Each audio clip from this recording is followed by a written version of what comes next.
You feel it long before you can name it.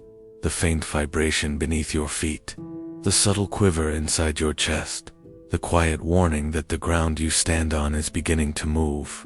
Chaos never arrives as thunder. It first arrives as a whisper, a shifting shadow at the edge of your awareness, a question you don't want to ask. And yet, it's already too late. Because once the world begins to tremble, a man must decide who he is.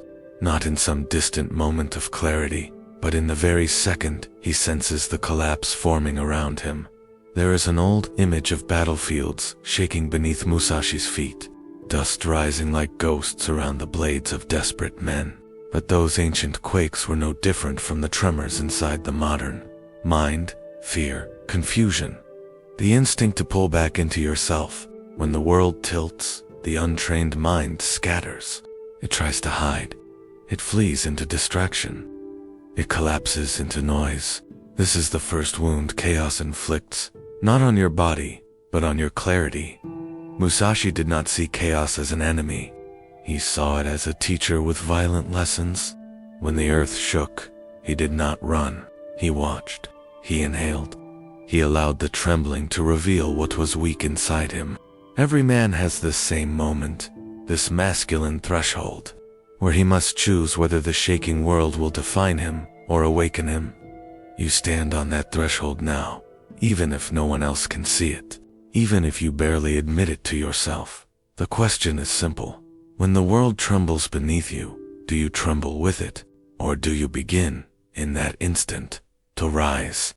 There is a place inside you that the world cannot touch, but most men never find it.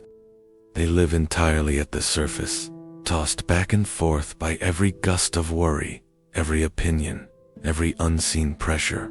Their minds become storms. Their hearts become chambers of noise. They look for silence in the external world, and when they fail to find it, they collapse into the belief that such silence does not exist. But Musashi understood a different truth, one that most men spend their whole lives avoiding. No mind was not an escape from thought. It was not a technique or a mystical state. It was a metaphor for the inner ground that remains untouched even when the world claws at your attention. A still point beneath the storm, a sanctuary that does not require approval, validation, or permission. The modern man searches for peace in devices, in achievements, in the opinions of others. But the ancient warrior found peace in a far simpler place, himself. The world today screams. It floods your mind with urgency that isn't real, responsibilities that aren't yours, and fears that don't belong to you. It pulls you away from your own breath. But when Musashi stood in chaos, he listened for something quieter, something steady.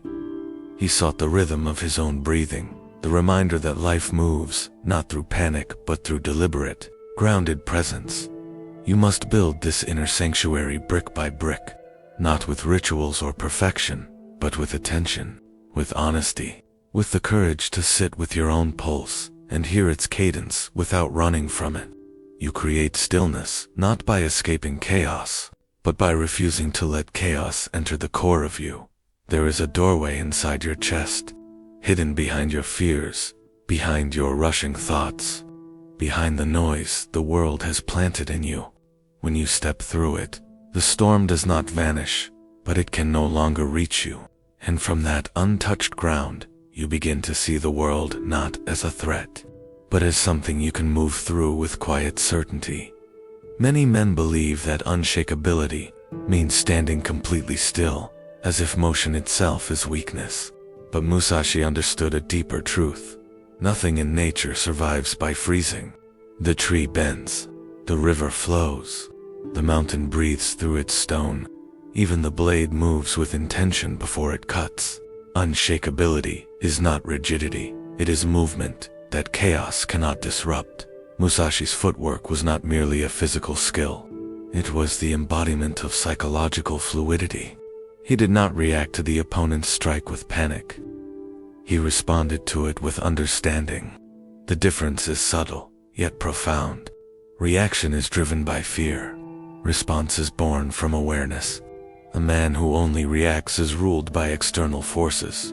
A man who responds moves from an inner stillness the world cannot manipulate. This is why water became one of Musashi's great metaphors. Water yields, yet it cannot be broken. It adapts without losing its identity. It moves without losing its depth. And it carves through stone, not through force, but through persistence and clarity. To move like this within yourself is to become unpredictable, not to others, but to the fears that once controlled you. Emotional footwork is the quiet art of shifting your weight, without losing your balance. When doubt presses against you, you do not resist it head-on. You reposition internally.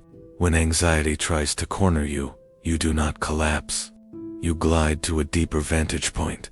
When life strikes, you move without scrambling, without noise, without apology. You become a blade gliding through the world without friction. Inside you there is a current waiting to be felt, a direction of movement that does not come from panic, but from intention. When you learn to move with it, you stop being pushed by life and begin to navigate it like a warrior who knows the terrain of his own mind. Movement becomes your strength, quiet becomes your strategy, and chaos becomes something you can walk through without leaving a single ripple. Chaos does not overwhelm a man because it is powerful. It overwhelms him because he is scattered. Musashi knew this. He wrote that a warrior must cut away everything that does not serve the path. But modern life has inverted this wisdom. Today, men drown not in great trials, but in tiny, relentless distractions. Their attention bleeds out through 1,000 insignificant wounds. They fight battles that do not matter, for victories that change nothing, against enemies that exist only in their own minds. Chaos is a labyrinth built from what is unnecessary. Every dead end is a distraction. Every false path is a demand from the world that pulls you away from yourself. Musashi walked through life with a blade in his hand, but the sharpest blade he carried was the discipline to say no, to carve out space, to eliminate the trivial so the essential could breathe. You must learn the same clarity, not through aggression, but through honesty. What in your life weakens your spirit? What noise drains your strength? What habits fracture your focus? These are not small questions. They determine whether you walk as a warrior or wander as a lost man pretending he is busy to become unshakable. You must be ruthless with what you allow into your mind. The world wants your attention because your attention is power. If you give it away freely, you lose yourself in places that do not deserve you.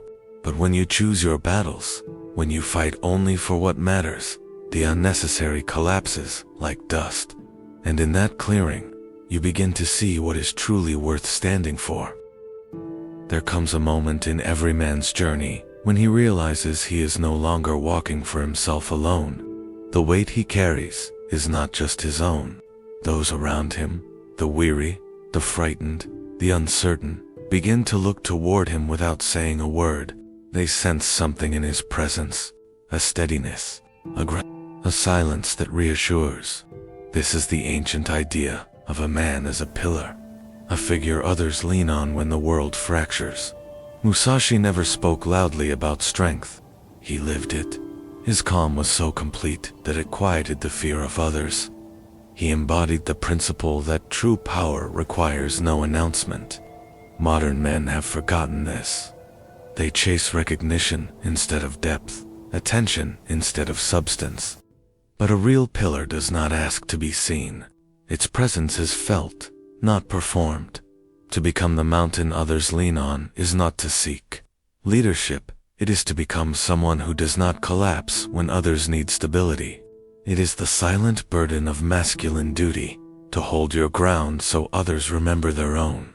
Strength that echoes without sound, calm that spreads like an unseen fire. People will not understand how much weight it takes to stand like this. They will not know the nights you carry alone, the storms you face without witnesses, the battles you fight in silence. But the mountain does not explain its endurance. It simply remains. Your steadiness becomes a refuge. Your presence becomes a reminder that chaos is survivable. And without trying, without performing, without seeking anything in return. You become the anchor in a world that has forgotten how to stand still. In this quiet role, your strength becomes more than personal. It becomes generational. Once you discover stillness and learn to move without disturbance, a new sense begins to awaken, a sharpened form of perception that does not rely on sight alone. Musashi wrote about this clarity often, the ability to see not just what is happening, but what it means. The warrior's eyes do not look at the world, they look through it. Chaos deceives most men because it appears real. It rises like smoke and convinces them that the fire is everywhere. Their minds turn shadows into threats, noise into danger, uncertainty into catastrophe. Modern anxiety is built on this illusion, a storm made of misperception. But once you anchor yourself deeply enough, you begin to see the difference between the world as it is and the world as your fears paint it. Musashi could stand in the center of battle and perceive openings where others saw only danger. He saw the illusion woven into chaos, and when that veil dissolved, clarity remained. You must cultivate the same way of seeing, not through force, but through presence. When you look at your life without absorbing every disturbance, you begin to notice patterns the frantic mind cannot detect.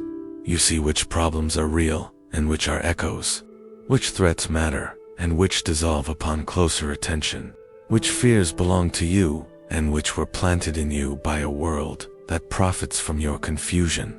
The warrior's eyes are calm, not because the world is calm, but because he has stopped mistaking noise for truth. As this clarity grows, something subtle begins to shift. The chaos that once seemed overwhelming becomes navigable. It loses its power because you are no longer blinded by it. You are no longer a man reacting to the shadows around him. You are a man perceiving the terrain beneath the shadows, and in that perception, chaos can no longer deceive you. There is a moment, after all the storms and all the shaking and all the battles fought in silence, when you begin to sense something forming inside you. Not a shield, not an armor, something deeper, a center, quiet, heavy, immovable. It does not announce itself. It does not roar. It emerges the way mountains rise, slowly, imperceptibly, yet undeniably. This is the birth of inner permanence. To reach this place, you have walked through chaos without collapsing into it. You have met your fears without becoming their servant. You have stood still when the world demanded panic, and you have moved with purpose when life tried to freeze you. Piece by piece, your former self, the scattered, distracted, trembling version of you, has fallen away. What remains is the sovereign man Musashi wrote about, disciplined in mind, unbroken in spirit, anchored in something larger than circumstance. When a man knows himself at this depth, chaos becomes powerless. It may still crash around him, but it cannot enter him. The storms remain external. The noise fails to penetrate. He stands as both mountain and river, solid in essence, fluid in motion. The center within him does not ask for safety because it has become safety. It does not seek certainty because it breathes its own certainty. It does not need the world to calm down because it has created a world within that no external force can shake. Musashi spoke of carrying the stillness of mountains in one's chest. This is not metaphor. It is instruction. When you become unshakable, the world senses it before you speak a single word. People feel the calm in your presence. Circumstances bend around your clarity. Life stops being something that happens to you and becomes something you move through with deliberate sovereignty. And now, you stand at the threshold Musashi once stood upon, not a battlefield, but a choice, to step back into the patterns that once fractured you, or to walk forward as the man you have forged in silence. Walk with quiet strength, move with deliberate presence, become the center that cannot be broken.